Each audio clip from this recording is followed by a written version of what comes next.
Mas ususpinde ba ang Espanya mula sa NATO? Walang opisyal na pahayag. Chismis lang ito mula sa isang hindi pinangalanang source sa Pentagon ayon sa Reuters. Batay sa impormasyong lumabas, iniisip ng Estados Unidos kung paano parusahan ang mga kaalyadong hindi sumusunod sa panlabas na pulisya nito. Walang probisyon sa Alyansang Atlantiko para suspindihin ang miyembrong estado. Sa ngayon, madalas hindi tugma ang nakasulat at ang realidad. Nang umatake ang Estados Unidos sa Iran, hindi lang tumanggi si Punong Ministro Sanchez ng Espanya na ipagamit ang mga base pangimpapawid ng bansa. Hindi tulad ng ibang kaalyadong Europeo, tinanggihan ni Sanchez ang paggamit ng himpapawid ng Espanya para sa mga eroplanong Amerikano patungong Iran. Aktibo pa rin ang normal na operasyon ng Estados Unidos sa Espanya, pero hinarang ng Espanya ang anumang kilos na may kaugnayan sa digmaan laban sa Iran. Ito ay bunga lang ng lumalalang ugnayan ng dalawang bansa. Sa isyu ng Palestina, mas marami pang problema si Sanchez. Madalas niyang batikusin ang alyansang Israel-Estados Unidos at paulit-ulit na paglabag sa internasyonal na batas. Isa rin ang Espanya sa mga unang bansa sa kanlurang Europa na kumilala sa Estado ng Palestina. Noong Hunyo 2025 naman, nakuha ng gobyerno ni Sanchez ang galit ni Trump dahil tumanggi itong itaas ang gastusing militar sa 5% ng GDP. Sa summit ng NATO, nagawa ni Trump na ipatupad sa lahat ng bansa sa Atlantic Alliance na taasan ng gastusing militar, lahat maliban sa Espanya.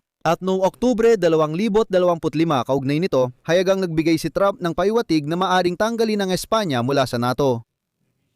Ang lohika ay hindi lang parusa, kundi estratehiya ng Estados Unidos para disiplinahin at pasunurin ang mga kaalyado sa kanilang pulisya. Lumalaki ang pagkadismaya sa mga kaalyado ng NATO na sinusubukang kumawala sa patakarang Amerikano na nagiging mas hindi balanse, magulo at agresibo. Kayo, ano ang opinyon ninyo dito? Tulad dati, makikita ang dagdag impormasyon sa komento o deskripsyon.